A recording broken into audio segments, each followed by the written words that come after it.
exactly we'll get it when we come to the island.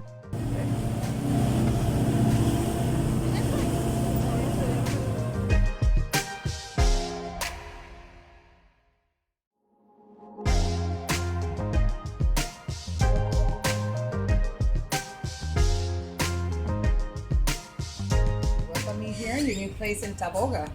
Guys, it's a wonderful place, wonderful place. Well, I'm a food scientist, Okay. so I'm recognized by the Oxford Encyclopedia as the father of ethical gourmet raw food cuisine in the U.S. So what I do, I've created an entire cuisine. Right. You know, I'm an innovator, culinary innovator. So the bottom line is that we take foods from all over the world, traditional recipes from all over the world, and we detox the recipes. We remove the ingredients that are going to make you sick. So we clean them up. We detox the recipes so the recipes can detox you.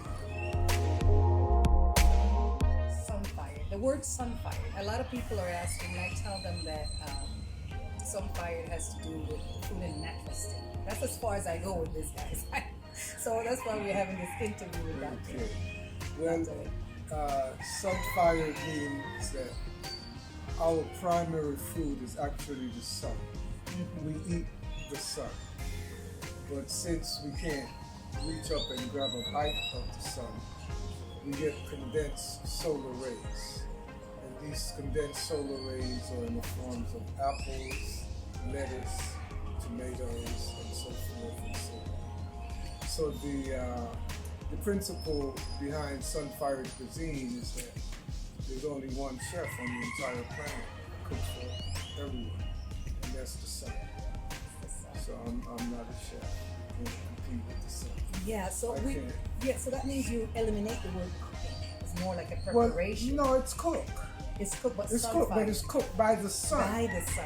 Not by artificial flame Exactly. or gas or microwave or anything man-made. It's cooked by the sun. Right. Which takes away if you cook it the other way, other than using the natural form, it takes away something like It takes away the life, the whole life. The whole it life. kills it. Fire kills. Wow. Fire kills. So we eat dead food if we eat cooked food. Yeah. And I don't know where we got our education from, but if they taught you that you can get life from death, then you need to get a refund on Are your you guys education. listening to that? Are you guys really paying attention? Because I don't see how human beings have figured out that if they boil a carrot and they plant it, that it won't grow. But yet they try to plant a boiled carrot in their body. In their body. And that means they're not going to grow. It's not going to help them grow. Right, right. If the soil can't grow them, how can human bodies grow them? Right. So we're eating death when we eat cooked food as we know it. Wow. So the you get more of the nutrients. Everything stays in there. It doesn't. You don't lose the nutrients when it's all. You're eating the sun.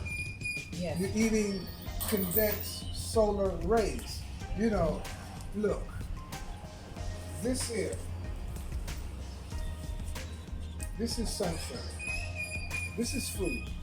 Okay? Flowers are food.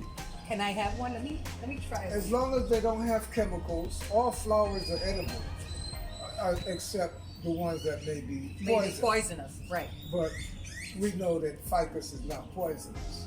Otherwise, we won't have it growing near our kids. Now, So the whole idea is to do an effective transfer of the solar energy from the food into our your body. Without sunshine, there's no life anywhere on this planet. Right. And the closer you live to the sunshine, the more vibrant your life is going to be. Right. So those of us who try to bypass the sun, we're sick. We're sick. but we blame it on the sun. The sun, right. We blame it on the sun. So it's the reverse. It's not the sun doing damage to you. It's just Well, it's just your the, body's the not sun is healing you, healing you. but we don't understand the process. Because the human body is self-healing, period. Did you guys are getting this? There's no reason why we should be sick unless we're putting disease into the body through eating. Exactly. So our foods today that are been processed beyond the solar energy, they're all poison, they're all toxins, they're all drugs, period. That's very interesting. And I want to dive in a little bit into which is it all foods like fruits and vegetables is better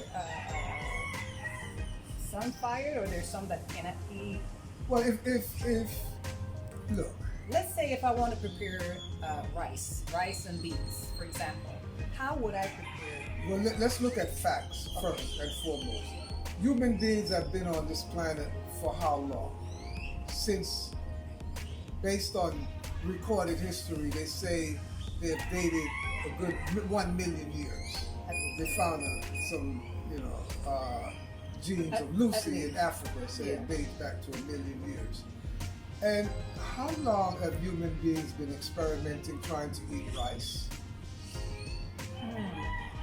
Oh, grain. Grains? Yeah. Ask the dummy. Ask the big G. They dumb, but they know these answers. 10,000 years. Wow. We're not rice eaters by nature, so rice is not food for human consumption. We've been trying to eat it for the past 10,000 years. Flour, wheat, grains, corn, 10,000 years. And that's why Potatoes, 10,000 years. Wow. Beans, 10,000 years. Wait, let's get back to potatoes, because I love potatoes. Tell me about potatoes. It was made for us to consume? We've only been consuming it for 10,000 years. Okay, and we've that's a been long on the time. planet for over 1 million years. Okay, so therefore, yes, it's not an for us. original food for human beings. Gotcha. It's not food, period. Period. Behold, for I've given unto you the seed yielding trees, and unto you they shall be your meat. We skipped that when we read it. We skipped it. Your food should come from a seed yielding source. Does potato yield seeds? No. Excuse me. But isn't Excuse me. Okay, but so seeds and roots, it has to be seed or it could be roots? I'm reading Genesis. Behold, for I've given unto you the seed yielding. In order for it to They have to continue. yield seeds. Exactly. Look at that. So if they're not seed yielding, they're not food. Exactly. Because unto you they shall be your meat. Meat. Coconut is meat. Oh my God. The original meaning of the word you guys food listening is to meat. this? The original meaning of the word meat is food. That's what when they said in your scripture, shall be your meat, it shall be your food. So we weren't talking about animal flesh. They're talking about the meat of the coconut, the flesh of the mango. Wow. Okay, so Interesting. one coconut. Well, let's make it a little simpler. Everybody knows watermelon. A lot of you don't see coconuts grow, but most of you have seen watermelon grow. One watermelon, seed yielding. A watermelon can have 100 seeds in A it. lot of seeds. And each seed of a watermelon is another watermelon vine that produces, Watermelon. it Wow. yields. So our original food factory was perfectly designed. So you have one watermelon full of seeds, you throw those seeds in the yard and they sprout roots, they go deep down into the earth. A watermelon vine can run for a mile. You see it running right up the road. Yes. And every so many feet, it packages, bottles, melon flavored water. Look at that. Watermelon. Bottled water is what we call a watermelon. a 2-gallon Natural, watermelon. in its natural form. Naturally packaged, environmentally friendly, breaks down, and the seeds reproduce. So we're talking a natural food factory. So excuse me, who ripped off the food basket? The bankers? And now they're growing watermelons without seed? So they're interrupting your food chain. Right. So the planet should actually be overrun with watermelons, with mangoes, with papayas, with oranges, peaches, nectarines, grapes, tomatoes, peppers, everything. We should be overrun, and it should be free. Guys, Because there's no reason, there's no way they can sell us watermelon if we got a yard full of them. Exactly. Look around you and find nature. Find the fruits. It's there.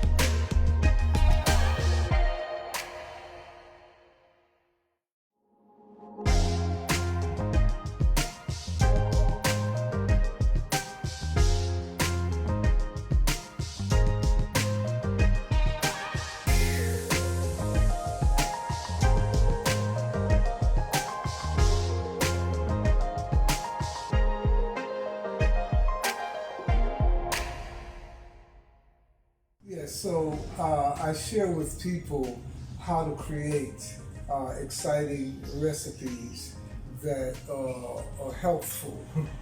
Okay, it's all plant foods, and they're foods that have been cooked by the sun. So we ask you to allow the plantain to ripen up. When the plantain is green, it's not done. It's not cooked. When the plantain is fully fruitful, ripe and ready, it's been cooked to perfection. So then the birds come home to feast. So what we ask you to do is not to cook the sunshine out of the plantain. So we teach you how to marinate that plantain, season it up, and put certain flavors and vibrations in there, certain foods that complement it, so that the plantain now absorbs, say, the moisture from the tomatoes. And we do like a curry plantain with lemon juice, tomatoes. Oh, that sounds good. Scallions and curry powder, and maybe put some olives in there and things of that nature, so that now the plantain just sits for an hour or two and it soaks up. It's like a sponge. So rather than boil it in grease and call it fried plantain, we actually letting it simmer and saturate, the moisture from the tomatoes and the flavors, the herbs and things that we put with it. So to actually take a green plantain and boil it, we're trying to force ripen it. Right.